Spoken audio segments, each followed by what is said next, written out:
অবশেষে মাইটি ওজিরা ঘোষণা করলো বাংলাদেশের বিপক্ষে টেস্ট দল। দীর্ঘ 1 বছর পর পূর্ণ শক্তির দল নিয়েই মাঠে নেমে বাংলাদেশকে গুড়িয়ে দেওয়ার প্রস্তুতি নিচ্ছে অস্ট্রেলিয়া। সবশেষ অ্যাশেজ সিরিজে যেই শক্তিকে একত্রিত করতে পারেনি দলটা, এবার বাংলাদেশের বিপক্ষে ওরা জড়ো করতে পারলো তাদের সেই শক্তিকে। 2003 সালের পর এই প্রথম অস্ট্রেলিয়া সফরে টেস্ট খেলতে যাচ্ছে বাংলাদেশ। আর 13 সদস্যের দলের চেহারা নিঃসন্দেহেই বাংলাদেশ দলের জন্য একটা আতঙ্ক হয়ে ধরা দেবে। আর যেই 13 সদস্য থেকে একাদশ বেছে নিতেই অস্ট্রেলিয়ার নির্বাচকদের মুখোমুখি হতে হবে কঠিন সব সিদ্ধান্তের। দলে ফিরছেন অধিনায়ক Pat Cummins, pacer Josh Hazlewood ও অভিজ্ঞ অফ স্পিনার নাথান লায়ন। গত অ্যাশেজ সিরিজে চোটের কারণে এই 3 তারকার অংশগ্রহণ ছিল সীমিত।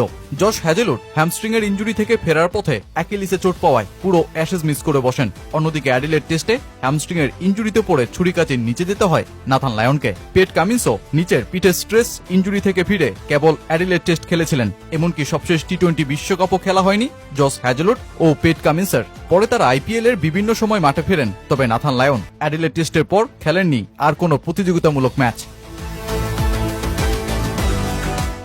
অস্ট্রেলিয়া 13 সদস্যের দলের পুরোটাই দলটার সেরা শক্তির ভান্ডার। ব্যাটিং ইউনিটের দায়িত্বে Travis Head, Josh Inglis, Marnus Labuschagne, Steven Smith, Jake Weatherald ও অ্যালেক্স কারি।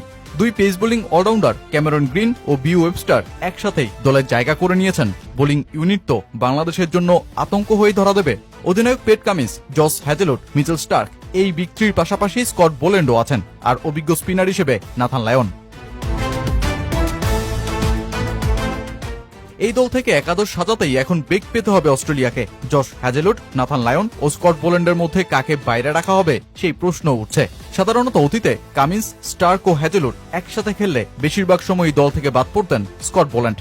ওপেনিং এ ট্রাভিস হেড ও জ্যাক ওয়েদারাল্ডের জুটিকেই দেখা যাবে, তবে একসাথে 2 pace bowling allrounder Cameron Green ও বিউ ওয়েবস্টারকে রাখা হবে কিনা তাও প্রশ্ন, কারণ দলে এসেছেন নাথান লায়ন। যদি লায়নকেই সবশেষ বিশ্রাম দেওয়া হয় তবে ক্যামেরন গ্রিন, বিউ ওয়েবস্টার ও জশ ইংলিশ একসাথে একাদশে থাকতে পারেন, আর সেটা হলে অস্ট্রেলিয়ার ব্যাটিং স্ট্রেংথ থাকবে ভীষণ লম্বা।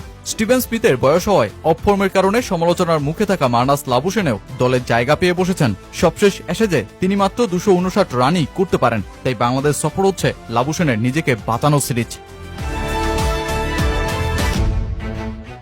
বিশ্ব টেস্ট চ্যাম্পিয়নশিপের অংশ এই 2 টেস্ট শুরু হতে যাচ্ছে আগামী 13 আগস্ট ডারউইনে। অতঃপর 4 দিনের বিরতি শেষে 22 আগস্ট ম্যাকাতে শুরু হবে দ্বিতীয় টেস্ট। এই সিরিজ দিয়ে অস্ট্রেলিয়া শুরু হবে 4 মহাদেশে 1 বছরে সর্বোচ্চ 21 টেস্টের মহাযাত্রা।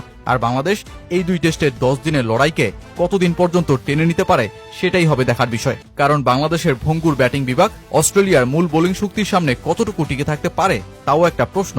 সাথে পেইসি উইকেটে টাইগার পেসারদের মূল পরীক্ষার মঞ্চ হচ্ছে এই সিরিজ।